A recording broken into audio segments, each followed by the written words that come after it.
నేను ఇందాక ఇంట్రడక్షన్లో కూడా చెప్పాను, సీతారామ శాస్త్రి గారి కలం పేరు భరణి, మీ అసలు పేరు భరణి.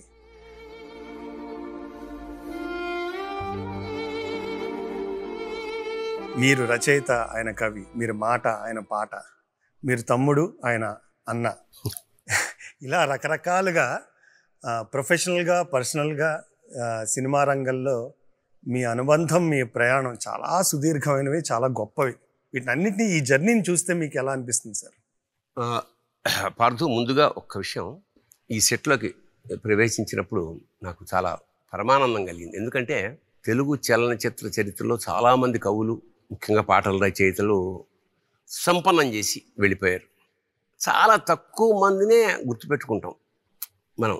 ఇవాళ అసలు ఈ కార్యక్రమం ఐడియా నిర్వహిద్దాం, దీనికి ఎంతో ఎంతో ఎంతో ప్రేమ ఉండాలి.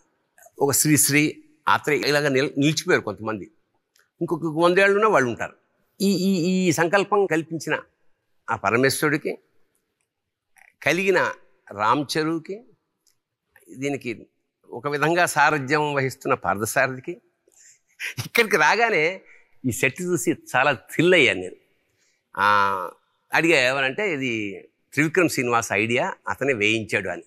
అప్పుడు నేను ఈ మెట్లు ఇలా ఇలా ఇలా చూస్తున్నప్పుడు ఎదురుగుండా చూడు, అక్కడ మెట్లు ఎక్కించిన విశ్వనాథ్ గారు ఉన్నారు. అదే ఎక్కాక అతను అందుకున్న ముద్దు బాలసుబ్రహ్మణ్యం గారిది.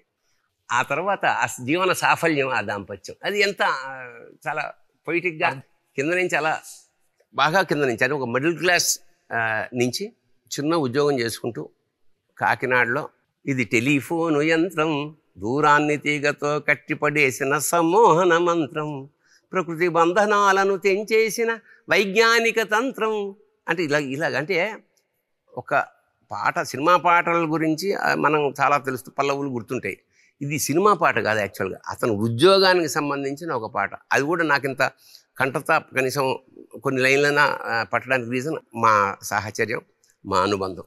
అన్నయ్య భరణి అనే పేరుతో రాస్తుండేవాడు. అది మరి ఎందుకు భరణి అని, అతను నక్షత్రం భరణి అన్నా తెలియదు. నా పేరు ఏమిటంటే, మా నాన్న ఒక చాలా తమాషాగా పేర్లు పెట్టడం. ఇందులో పర్టికులర్గా నా పేరులో నేను పుట్టినరోజు దశమి, నా నక్షత్రం భరణి. ఏం పేరు అని తర్వాత గంట సేపు మా నాన్న చాలా క్యాజువల్గా దశభరణి అని పెట్టండి, జాతకం వాడి చుట్టే వాడే బట్టుకు తిరుగుతూ ఉంటాడు అన్నాడు. నేను ఇండస్ట్రీకి వచ్చిన తర్వాత ఆ దశ అనేది పట్టాలి కాబట్టి పెట్టడం ఎందుకు అని అది నేను ఎడిటింగ్లో పెట్టేశా. తనికాళ్ళ భరణిగా నేను ఇలా ప్రయాణం కొనసాగించే క్రమంలో ఇండస్ట్రీ, మా తొలి కలయిక Sravanthi movies lady style. Seetharama Sastry సాక్షరంగారావు గారి ఇంట్లో ఉంటుండేవాడు అద్దెకి. పక్కన రాళ్ళపల్లి గారిలో ఇంట్లో నేను ఫ్రీగా ఉంటుండేవాడు, అద్దెకి కాదు. ఎందుకంటే నేను ఆయన మానస పుత్రుణ్ణి.